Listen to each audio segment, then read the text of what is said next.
Next, let's talk a bit about jaundice. As you know from the physiology portion of this lecture, the liver is responsible for conjugating the unconjugated bilirubin, which makes it water-soluble. Unconjugated bilirubin is carried in the bloodstream attached to albumin. Conjugation allows for excretion in bile and then passage out of the body through either feces or urine. We're about to talk about various liver conditions, many of which have jaundice as a clinical feature. And understanding the basic physiology of bilirubin will help you differentiate the types of jaundice.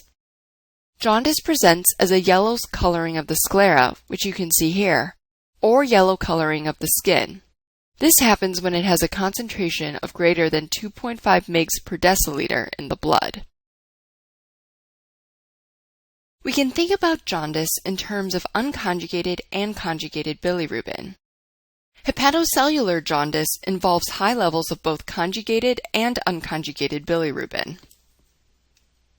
The liver cells here are injured and they release their contents, and this is why you get a mixed form of both direct and indirect bilirubin.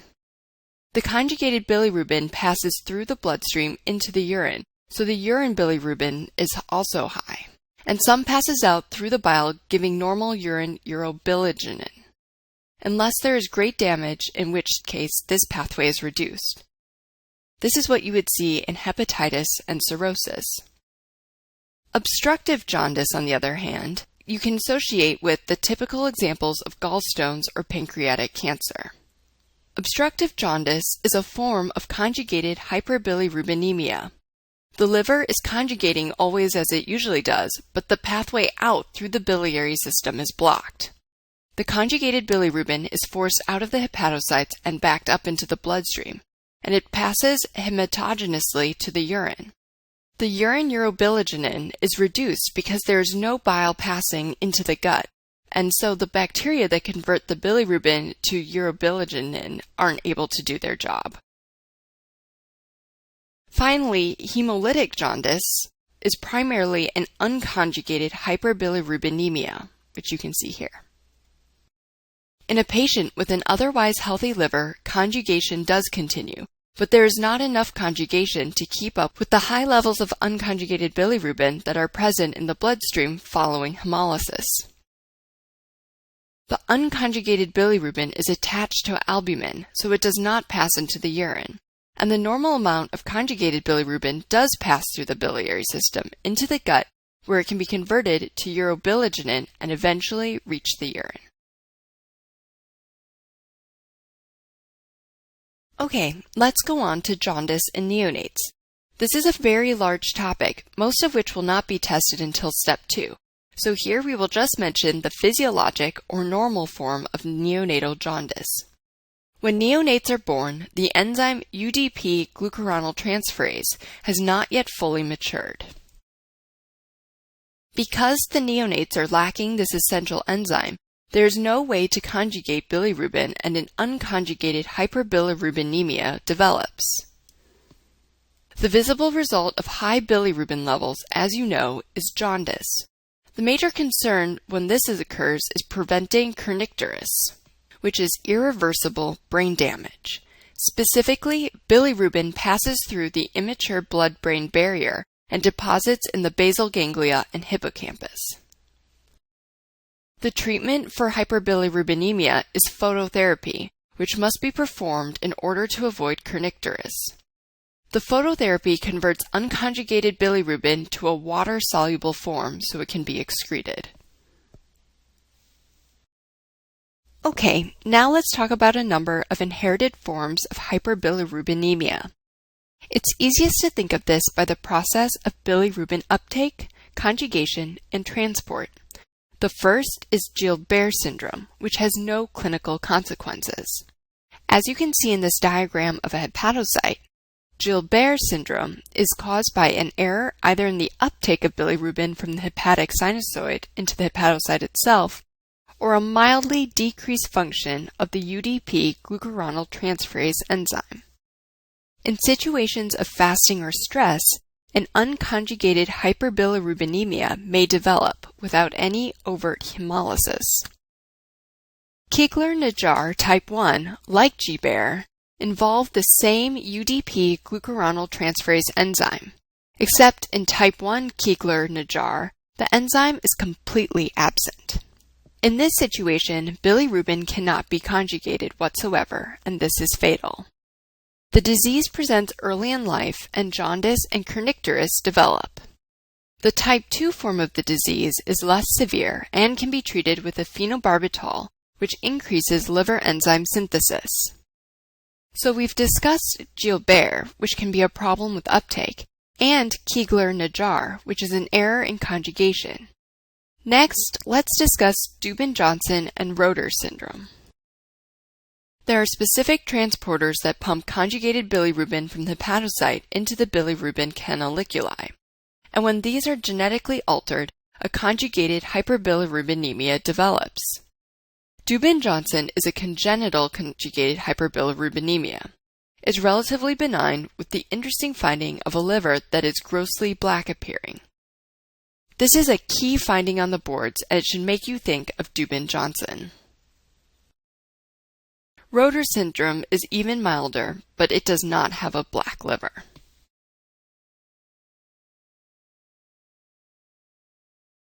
Another important function of the liver is to excrete copper into the bile. Wilson disease is an autosomal recessive disorder where the excretion of copper is inadequate, and the copper is unable to enter the circulation bound to ceruloplasmin. Copper is normally excreted into the bile by the ATP7B gene. Where does copper accumulate if not excreted properly? Well, it accumulates in the liver, brain, cornea, kidneys, and joints.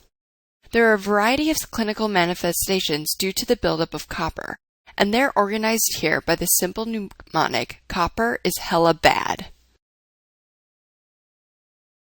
C stands for the ceruloplasmin being low, cirrhosis, and corneal deposits. These are known as Kaiser-Fleischer rings, which you can see here as being a golden brown ring around the cornea. C can also stand for the increased risk of hepatocellular carcinoma. Hella bad also stands for hemolytic anemia, basal ganglia degeneration, asterixis, and dementia, dyskinesia, and dysarthrias. It's very important to recognize this disease early on before permanent brain damage is incurred, because it is quite treatable with penicillamine or trientine to remove the extra copper. Okay, let's do a flash quiz in order to solidify everything we've learned. What 5 organs accumulate copper in patients with Wilson disease? That's right. As we just went over, it's the liver, brain, cornea, kidneys, and joints. We just noted the harms of high copper levels, and now we'll consider the harms of high iron levels. Hemosiderosis is the term for deposition of hemosiderin, and hemochromatosis is the disease caused by the deposition. The classic triad includes micronodular cirrhosis, diabetes mellitus, and skin pigmentation, the so-called bronze diabetes. This is a critical association that you will find helpful on the boards. The cirrhosis gives an increased risk of hepatocellular carcinoma, as well as congestive heart failure. A mnemonic that may help you with this is hemochromatosis can cause deposits. H stands for the hepatocellular carcinoma risk, C for cirrhosis and congestive heart failure, and D for diabetes mellitus. Hemochromatosis may be primary, which is through autosomal recessive inheritance of a C282Y or H63D mutation of the HFE gene, or it can be a consequence of chronic transfusion therapy, as in patients with beta thalassemia major. You will need to know these mutations for the test. Of course, the iron level is high and the ferritin is high as well. But the TIBC is low because the body does not want to encourage any more iron storage in its already overloaded state. In fact, the iron level can be so high, up to 50 grams, as to set off metal detectors. Women have slower progression than men due to their menstrual cycles. The treatment is removal of iron with repeated phlebotomy, although drugs such as defroxamine or defersirox, which are iron chelators, can be used if the patient has anemia. There is an association of this disease with the HLA-A3 antigen. Okay, now we'll talk about some diseases of the biliary tract. All of these present in the same way, with pruritus, jaundice, dark urine, light stools, and hepatosplenomegaly. The labs are also the same since they are all obstructive, with an increase in conjugated bilirubin, high cholesterol, and high ALP. However, the causes are quite different. Secondary biliary cirrhosis is a term that encompasses a number of conditions that end up impacting the biliary system, such as gallstones, strictures, chronic pancreatitis, and pancreatic cancer. These conditions can put pressure on the intrahepatic ducts by their external compressions, and this leads to injury and fibrosis, as well as bile stasis. These diseases can also be complicated by ascending cholangitis, where organisms from the gut travel in a retrograde manner up the bile duct to cause a life-threatening infection. Primary biliary cirrhosis, on the other hand, is an autoimmune disease. There is no preceding trigger that launches that disease that is known. Histologically, you can see lymphocytic infiltration as well as formation of granulomas, which you can see here on this histo slide.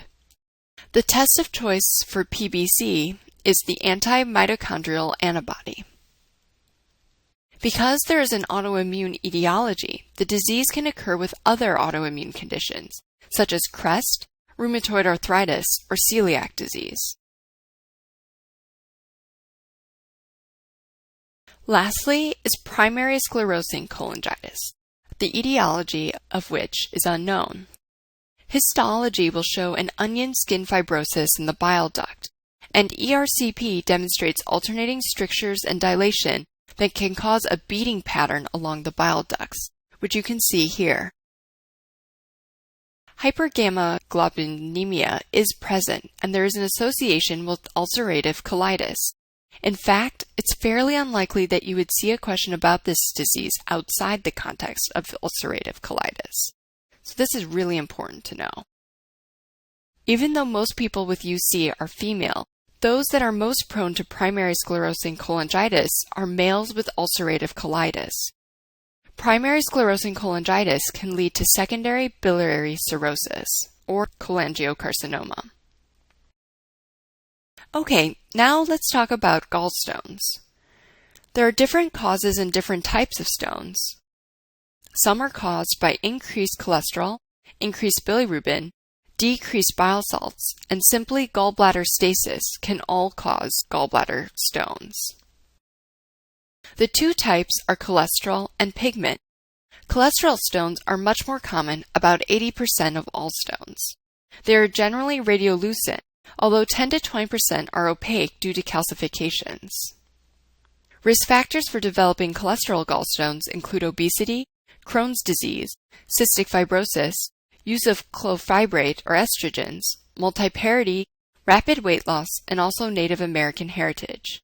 These are summarized by the mnemonic of the 4 F's: female, fat, fertile, and 40. Pigment stones are less common, and they're radiopaque. These are found in patients with chronic hemolysis, alcoholic cirrhosis, and biliary infection. Advanced age is also a risk factor for both types of stones. The diagnosis of each is generally by ultrasound, but you can also use radionuclide scans, and treatment is with cholecystectomy. Gallstones most often cause cholecystitis, but they can also cause ascending cholangitis, acute pancreatitis, and simply bile stasis. Ascending cholangitis can be life-threatening, and it is marked by Charcot's triad: jaundice, fever, and right upper quadrant pain. Additionally, many patients experience the pain of biliary colic, though some diabetics may not feel this sensation. One relevant physical exam finding is the Murphy sign, which is considered positive if there is cessation of inspiration with right upper quadrant palpation due to intense pain. Rarely, gallstones can cause a fistula between the gallbladder and small intestine, which allows air to enter the biliary tree. In the event of a fistula, a gallstone could go directly into the small intestine without passing through the bile duct system and obstruct the ileocecal valve, causing ileus. This is called gallstone ileus. This will sometimes show up on the exam as an image with air in the biliary tree. Here you can see a diagnosis done by ultrasound. Just in case you didn't get everything about cholecystitis you needed, here's another brief review. The definition is simply inflammation of the gallbladder. Most commonly, it is from gallstones, but rarely it is due to ischemia or infection such as CMV. If the bile duct becomes involved, lab tests may show an elevated ALP.